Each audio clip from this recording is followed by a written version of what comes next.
Last year was a great success, and how we identify success is where were we and how much did we improve, where were the gaps, and what needs to continue to improve. On the field, looking at it, a much more competitive roster going into the halftime of most games. It was a 1 or 2 score game. Being able to say that after coming off of a year previously with the program, it was one of the largest point differentials that has been recorded. So being able to put ourselves in the position to compete with almost majority of a returning roster from the year prior was something we were really proud of. And a lot of that comes down to the effort of the student athletes and how much they bought in to what we were doing. And then in the classroom as well, we're much more effective as the year prior we had 4 academic All-Canadians. Going into this year, we were looking at being on pace for around 17. So it wasn't just on the field, it was off the field. And then the last piece I would speak to is being able to put ourselves in a position as a program to compete for a playoff position for the first time in over 20 years is something we're proud of. After the year, looking back on it, we had one of our video coordinators, Zach, who's actually now with Syracuse.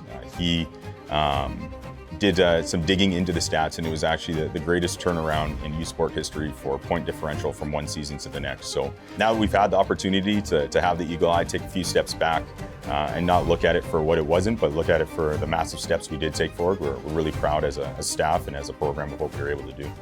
We have an incoming recruiting class of 62 confirmed, could be up to 70 incoming recruits. So one of the largest recruiting classes out there for sure. We're very excited about the guys that are coming in and feel like it's going to be a much more competitive roster top to bottom. So training camp is going to be a very exciting time, and it's going to tell us a lot more about what our initial evaluation was. From a standpoint of a structure, our staff is much more aligned. We understand what the expectations are. We understand what the day-to-day looks like much more effectively, and we understand how to work with each other more effectively. Going into this year, we have clearly outlined what the expectations are, what the structure is, and the returning student athletes understand what now goes into winning football games and what is required to compete at a high level. So all things trending in the right direction. Keegan Hall, our grad transfer, coming in at quarterback. He is arguably the best quarterback in the country, and I think what separates Keegan though is he carries himself like a professional. It matters just as much to him to be just as good as of a teammate and a coachable student athlete as it does to execute on the field. That's rare to be able to find somebody like that. Another one on the defensive side of the ball would be Jaden Dix, coming to us from Ole Miss. He's from Etobicoke. He's come in, he's been a very hardworking individual, and we're expecting some big things out of him coming this year. Some of the incoming high school student athletes, I would identify 2 of them, and one of them coming from the GTA area here in Kamani. Bowen Thompson was the GTA Defensive Player of the Year. And then another one coming out of BC, and Reed Thompson being the provincial Defensive Player of the Year as well.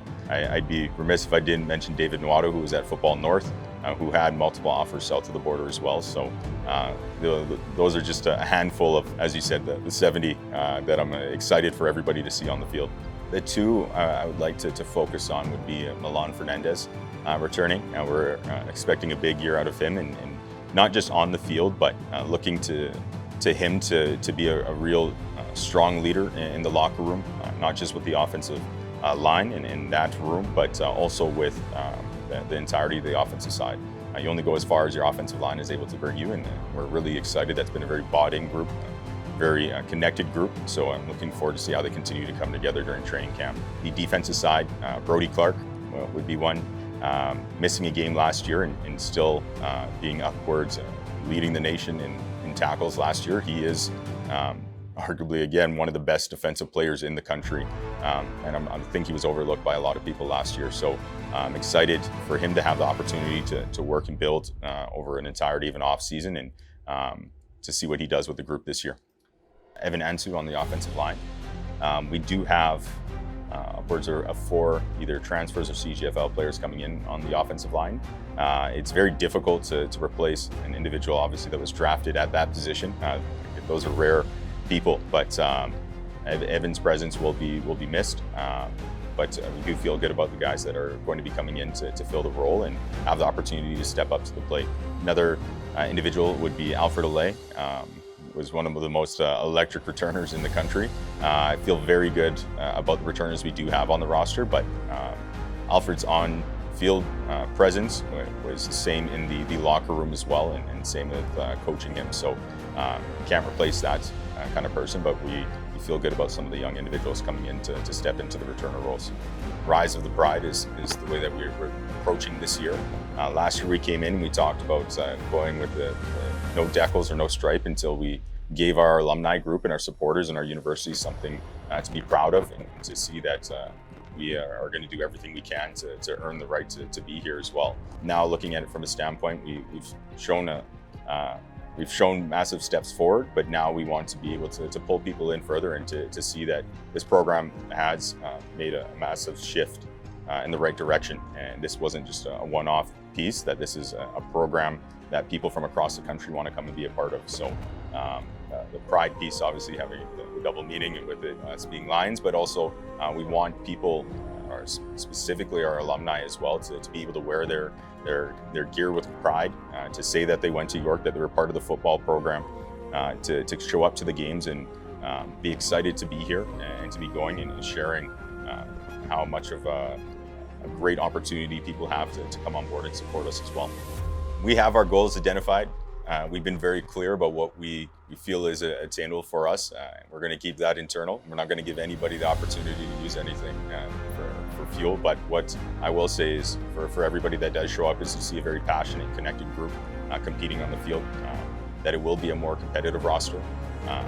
We'll continue to set a clear example of the culture that we have implemented here and how we want to represent our university. So from an expectation standpoint, that is as much as I'll communicate.